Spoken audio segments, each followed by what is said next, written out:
Domingo 10 de enero de 2021. Estimados amigos, la vergüenza nacional vivida en Temucuicui no tiene límites.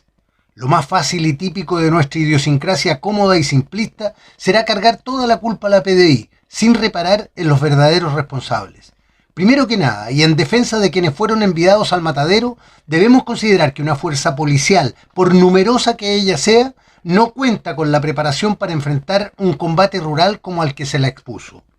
No es parte del rol policial maniobrar tácticamente en el campo de batalla ante un enemigo organizado y entrenado que actúa con ventajas tales como hacerlo en terreno conocido, con armas de mayor alcance y poder de fuego y controlando las vías de acceso y retirada.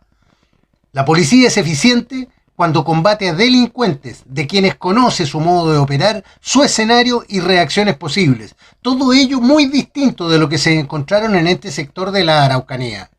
Pero no es la PDI quien decide sobre quién, cuándo, dónde y con qué propósito debe actuar su gente, sino las fiscalías del Ministerio Público, órganos que tienen la potestad de dirigir las investigaciones judiciales disponiendo las acciones a realizar. Sin duda, quien estuvo detrás de este masivo operativo tampoco fue un simple fiscal, siendo natural que por la magnitud y cantidad de medios empleados haya estado detrás de ello el fiscal nacional.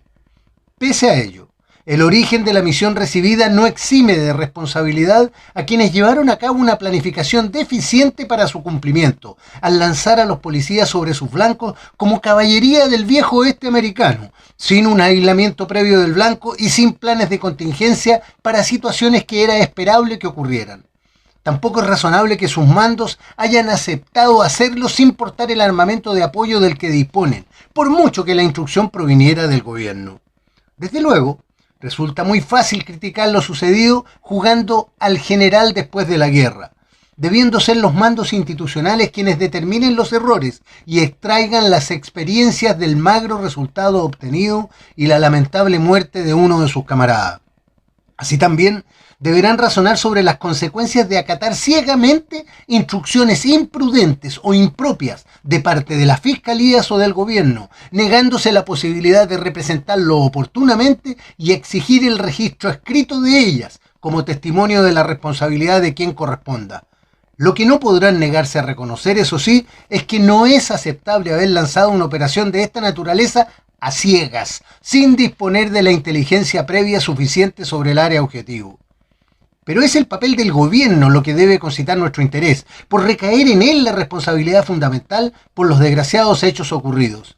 A menos que diga que andaba comiendo pizzas, el presidente de la República y su ministro del Interior no podrán negar que estaban al tanto de un operativo que reuniría una fuerza de esta magnitud, requiriendo el traslado de efectivos de la PDI desde diversos puntos del país. Su trascendencia ameritaba sin lugar a dudas la aprobación de las máximas autoridades y su atenta vigilancia sobre el desarrollo de la operación. Un gobierno arrinconado por los derechos humanos no podría haber dejado de meter mano en su planificación a fin de asegurarse que no ocurrieran bajas civiles, lo que da pábulo al origen de las instrucciones restrictivas que limitaron el uso de las armas. No debe sorprendernos, sin embargo, que tras la muerte del inspector de la PDI, Piñera se haya hecho presente en su funeral, rasgando vestiduras por su asesinato y, como de costumbre, repitiendo la cantinela de amenazas de que se aplicará todo el peso de la ley o se perseguirá incalzablemente a los culpables, etcétera, etcétera, etcétera. Una suma de insulsas expresiones que en nada contribuyen a la solución del problema de fondo, el cual, al menos para la Araucanía, no es otro que la inexistencia del Estado de Derecho. Algo que ya no da para más y que traerá consecuencias tan indeseadas como latamente anunciadas. Así al menos lo pudo comprobar el ministro Delgado, quien tuvo la osadía de hacerse presente en el velorio del respetado agricultor Orwell Casanova, que en paz descanse, siendo humillantemente expulsado por los indignados asistentes.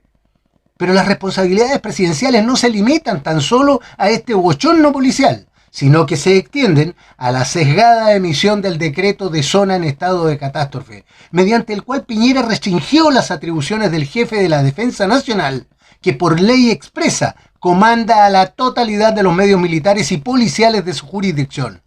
Con propósitos poco claros, Piñera delegó en el general del ejército solo tareas secundarias para el apoyo al control de la pandemia, menospreciando como de costumbre el valor agregado de contar con un cuartel general profesional, con capacidades para planificar, organizar y conducir todo tipo de acciones con los medios a su cargo. Debido a ello, el mando militar de la zona de catástrofe habría sido informado recién a última hora de lo que iba a ocurrir en su jurisdicción, marginándolo completamente de la operación llevada a cabo por la PDI. Una suma de cobardías, traiciones y desaciertos nos lleva a un Estado fallido, donde en paralelo siguen ocurriendo hechos incomprensibles y grotescos, como el atropello de un cabo segundo del ejército que efectuaba un control sanitario en Curicó por una mujer que conducía a exceso de velocidad y que lanzó su vehículo contra el camión militar estacionado, causándole lesiones tan graves que acabaron con la amputación de sus dos piernas. En una decisión incomprensible e indignante y que confirman una odiosidad perversa en contra de las Fuerzas Armadas por parte del sistema judicial, se dictan medidas cautelares en contra del conductor del camión, cuya participación se limitó a encontrarse sentado en un vehículo detenido mientras era chocado por detrás. No hay explicación posible para este abuso inaceptable del sistema judicial, el cual se acumula a varios similares ocurridos a partir del estallido revolucionario y en aparente colusión ideológica con este. El panorama general se complica cada día más con un gobierno que tropieza en cada paso que da, atrapado entre la amenaza insurreccional, una avalancha de elecciones que dan vida y esperanzas a una política corrupta hasta la médula, un sistema judicial sectario y abusivo, un Congreso en descomposición por el exceso de manzanas podridas, un narcotráfico que se va apoderando de la vida nacional, una policía sin atribuciones y unas fuerzas armadas acorraladas por una clase política que mantiene desesperada presión sobre ellas para no dar espacio a eventuales raciocinios que puedan resultarles poco gratos. Pero ante todo, debemos reconocer que estamos en las manos de quienes porfían en dar muestras de su ignorancia e inoperancia, provocando voces que sugieren una retirada honorable de la moneda antes que el daño que han acumulado termine haciéndolo salir en andas. Un mensaje final para quienes piden o exigen por las redes sociales que las Fuerzas Armadas se hagan cargo del problema de la Araucanía. En 1982, gracias a una oportuna labor de inteligencia, fue detectada una escuela de guerrillas en Neltume, donde había ingresado una serie de delincuentes subversivos provenientes de centros de entrenamiento cubanos. Una operación militar dio con ellos y los enfrentó, evitando a tiempo la expansión de sus operaciones. A más de 30 años de esos acontecimientos y ante la indiferencia cómplice de la sociedad, el personal militar que participó en la operación se encuentra procesado o preso, acusado de crímenes de lesa humanidad y las ruinas de la escuela de guerrillas declaradas monumento nacional por el gobierno de Sebastián Piñera Echeñique, en una exaltación de los valores de la lucha subversiva. ¿Habrá razones para que los militares de hoy se sacrifiquen de nuevo por los cobardes y traidores que los dejaron botados? En especial, si quien dirige el país es quien hace apología de la guerrilla, mientras derrama lágrimas de cocodrilo sobre el cadáver de una de sus víctimas.